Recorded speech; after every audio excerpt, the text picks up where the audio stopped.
എൻ്റെ സ്റ്റോറി ഇഷ്ടമാവുകയാണെങ്കിൽ എന്തെങ്കിലും ഒരു അഭിപ്രായം പറയാനും ലൈക്ക് ചെയ്യാനും മറക്കരുതേ. നിൻ ചാരേ പാർട്ട് 62.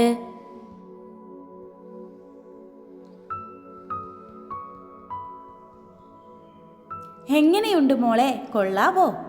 അമ്മ: വാവ്, അടിപൊളി അമ്മേ, എനിക്കിനിയും വേണം. വൈഷ്ണവി: അമ്മ ഉണ്ടാക്കി നൽകിയ ക്യാരറ്റ് ഹൽവ കഴിക്കുകയാണ് വൈഷ്ണവി. എനിക്കും താടി മോളെ, നീ തന്നെ ഇത് മുഴുവൻ കഴിക്കുമോ? അച്ഛൻ: അവളുടെ അടുത്തിരിക്കുന്ന അച്ഛൻ അവളുടെ പാത്രത്തിൽ നിന്നും കൈയിട്ട് വാരിക്കൊണ്ട് പറഞ്ഞു: അച്ഛന് വേണമെങ്കിൽ എടുത്തോ, ഒരു പക്ഷേ ഇത് മുഴുവൻ ഞാൻ കഴിക്കും. അമ്മ അത് ചിരിയോടെ നോക്കി നിൽക്കുന്നുണ്ട്. ഏതോ അത് കണ്ടുവന്ന് ആ പാത്രം വാങ്ങി: ഏട്ടാ, എന്ത് പണിയായി കാണിച്ചേ? വൈഷ്ണവി: ഹോ, ഒന്ന് പതിയെ കഴിക്കേണ്ട ഭാര്യയെ. ഏതോ: താ. അവളത് മേടിക്കാൻ ശ്രമിച്ചതും അവനത് മുകളിലേക്ക് പിടിച്ചു. അവളത് ചാടി പിടിക്കാനൊക്കെ ശ്രമിക്കുന്നുമുണ്ട്. അമ്മയും അച്ഛനും അതൊരു പുഞ്ചിരിയോടെ നോക്കി നിന്നു. അമ്മേ, ഇത് നോക്ക്. വൈഷ്ണവി: അയ്യടി, തോൽക്കുമ്പോഴുള്ള ഓരോ അടവുകൾ കണ്ടോ? ഏതു മോനെ, മോൾക്കത് നൽക്, പാവം കുഞ്ഞ്. അമ്മ: ആര്, ഇവളാ? അതെ, ഞാൻ തന്നെ. ഏതു കൈയൊന്ന് താഴേക്ക് കൊണ്ടുവന്നതും വൈഷ്ണവി പെട്ടെന്നത് മേടിച്ച് സോഫയിലിരുന്നു. കൂടെ തന്നെ യദുവും. അവർ 4 പേരും ആ പാത്രത്തിൽ നിന്നും കഴിക്കാൻ തുടങ്ങി. എല്ലാവരുടെയും മുഖത്ത് നിറപുഞ്ചിരി ഉണ്ടായിരുന്നു. അപ്പോൾ രാത്രി ഏതോ ലാപ്ടോപ്പിൽ എന്തോ വർക്ക് ചെയ്തുകൊണ്ട് നിൽക്കുമ്പോഴാണ് വൈഷ്ണവി പതിയെ അവൻ്റെ അരികിൽ വന്നിരുന്നു. കണ്ണേട്ടാ. അവൻ്റെ അരികിൽ അവൻ്റെ തോളിലേക്ക് ചാരി കിടന്നുകൊണ്ട് വിളിച്ചതും അവനൊന്ന് മൂളി. നമുക്ക് കിടക്കാം. വൈഷ്ണവി: എന്തു പറ്റി? ഇന്ന് നേരത്തെയാണല്ലോ. ഇല്ലെങ്കിൽ എന്നോട് കളകളാ പറഞ്ഞ് വായിക്ക കൂടി ഇരിപ്പാണല്ലോ പതിവ്. ഏതു: അറിയില്ല, നല്ല ക്ഷീണം, ഒന്ന് കിടക്കണം. വൈഷ്ണവി: എന്തു പറ്റി, വെയ്യേ? ഏതു അവളുടെ നെറ്റിയിൽ ഒന്ന് തൊട്ടുകൊണ്ട് ചോദിച്ചു. ഹോസ്പിറ്റലിൽ പോകണോ? ഏയ് വേണ്ട, ഒന്ന് കിടന്നാൽ ശരിയാവും ഏട്ടാ. എന്നാ നീ ഒന്ന് കിടക്ക്, എനിക്ക് കുറച്ച് വർക്ക് ചെയ്ത് തീർക്കാനുമുണ്ട്. ഏതു അവളുടെ തലയിൽ തലോടിക്കൊണ്ട് പറഞ്ഞതും അവൾ പതിയെ കിടക്കയിലേക്ക് കിടന്നു. അവൻ അവിടെ മേശമേൽ വർക്ക് ചെയ്യുന്നത് നോക്കി അവൾ പതിയെ കണ്ണുകളടച്ചു. അപ്പോഴാണ് അവനൊരു കാൾ വരുന്നത്. അത് കണ്ടതും ഉറങ്ങുന്ന വൈഷ്ണവിയെ ഒന്ന് നോക്കി അവൻ പുറത്തേക്കിറങ്ങി. എന്താടാ, എന്തായി ഞാൻ പറഞ്ഞ കാര്യം? നിന്റെ സംശയം ശരിയാണ്.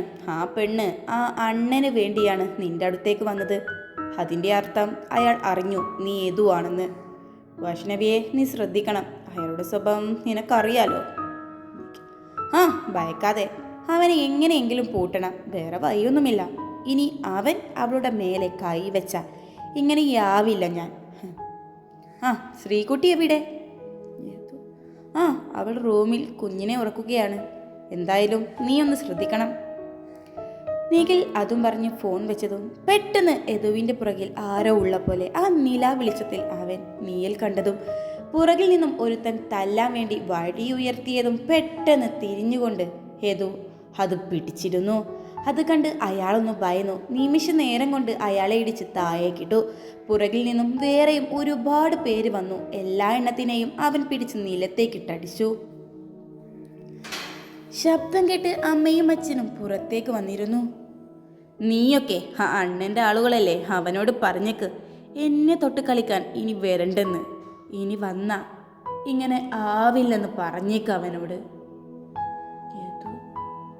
അതും പറഞ്ഞുകൊണ്ട് അവൻ ദേഷ്യത്തിൽ അവരെയെല്ലാം ചവിട്ടി വിട്ടതും അവരെല്ലാം പെട്ടെന്ന് എണീറ്റ് അവിടെ നിന്നും ഓടി. എന്താ മോനെ ഇത്? ഇതെല്ലാം കണ്ടിട്ട് ഭയം തോന്നുക മോനെ. അവർ ഇനി ആ കുഞ്ഞിനെ ഉപദ്രവിക്കും. ഈ പ്രശ്നം എങ്ങനെയെങ്കിലും ഒന്ന് തീർക്കാൻ നോക്കും മോനെ. ആ മോള് ഇവിടേക്ക് വന്നത് മുതൽ അവൾ ഒരുപാട് സന്തോഷത്തിലാണ്.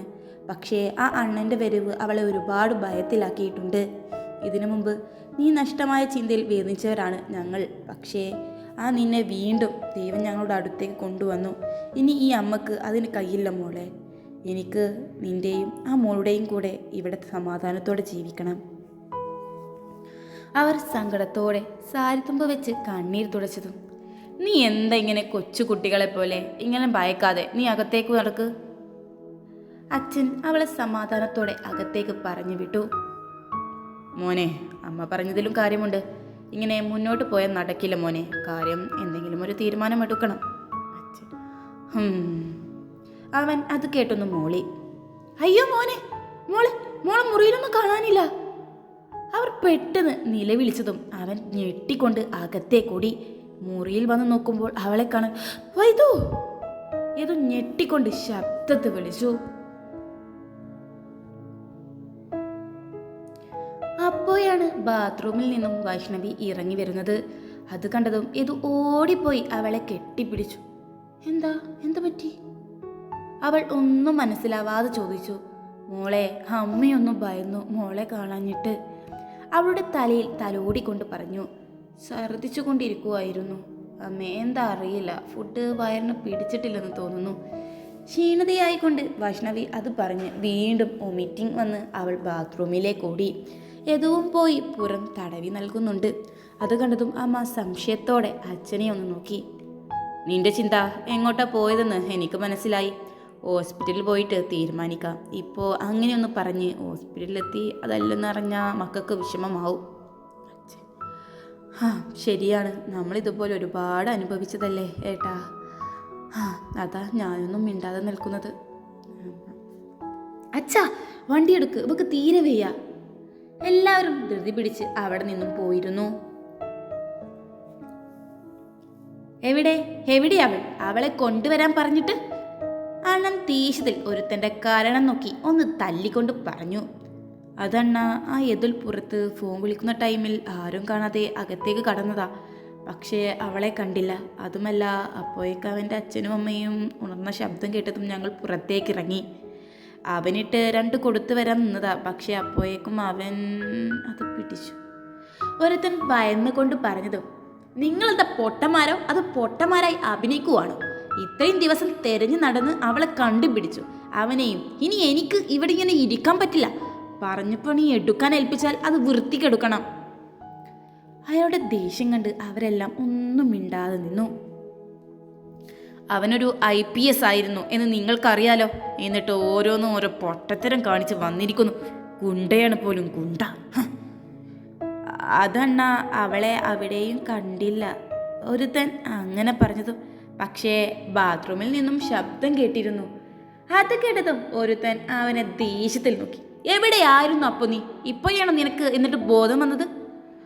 അല്ല, അത് പിന്നെ അപ്പോൾ ഞാൻ നിങ്ങളെയൊക്കെ. അതും പറഞ്ഞ് അണ്ണൻ ദേഷ്യത്തിൽ ബിയറും കുപ്പി നിലത്തേക്ക് എറിഞ്ഞു. പോയ അവളെ പിടിച്ചോണ്ട് വാ. അണ്ണൻ അയാൾ വീണ്ടും ദേഷ്യത്തിൽ അലറിയതും എല്ലാ എണ്ണവും വീണ്ടും അവിടെ നിന്നും വണ്ടിയിലേക്ക് ഓടിക്കേറി. അണ്ണൻ ദേഷ്യത്തിൽ ഭിത്തിയിലിരിക്കുന്ന സ്റ്റീഫന്റെ ഫോട്ടോയിലേക്ക് നോക്കി. നിന്നെ ഇങ്ങനെ ആക്കിയവരെ ഞാൻ വെറുതെ വിടില്ല സ്റ്റീഫ. നീയായിരുന്നു എൻ്റെ ലോകം. പക്ഷേ ഈ അണ്ണൻ ഇന്ന് തനിച്ചട മോനെ. അതും പറഞ്ഞ് അയാൾ ബിയർ വായയിലേക്ക് ഒഴിച്ചു.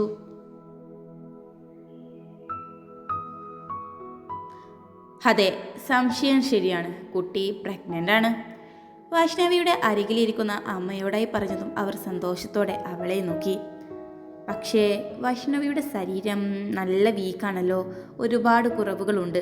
മരുന്ന് കുടിക്കേണ്ടി വരും. കുഞ്ഞിൻ്റെ ആരോഗ്യം പോലെ തന്നെ പ്രധാനമാണ് അമ്മയുടെ ആരോഗ്യവും. സോ നല്ല കെയർ തന്നെ നൽകണം. നല്ല ക്ഷീണവും വോമിറ്റിങ്ങും എല്ലാം ഉണ്ടാവും. ആരെങ്കിലും എപ്പോഴും കൂടെ ഉണ്ടാവുന്നതാണ് നല്ലത്. ബ്ലഡ് നല്ല കുറവാണ് ശരീരത്തിൽ.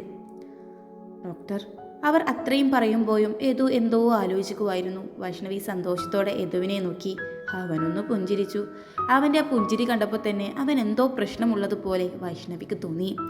അങ്ങനെ മരുന്ന് മേടിച്ച് ഇവർ വീട്ടിലേക്ക് തിരിച്ചു. യദു ഒന്നും മിണ്ടാതെ വണ്ടി ഓടിക്കുന്നു. അമ്മയും അച്ഛനും കുഞ്ഞിനെ പറ്റിയും അവൾക്ക് എന്തൊക്കെ ഭക്ഷണം നൽകണമെന്നെല്ലാം പരസ്പരം തർക്കിച്ച് തീരുമാനിക്കുന്നുണ്ട്.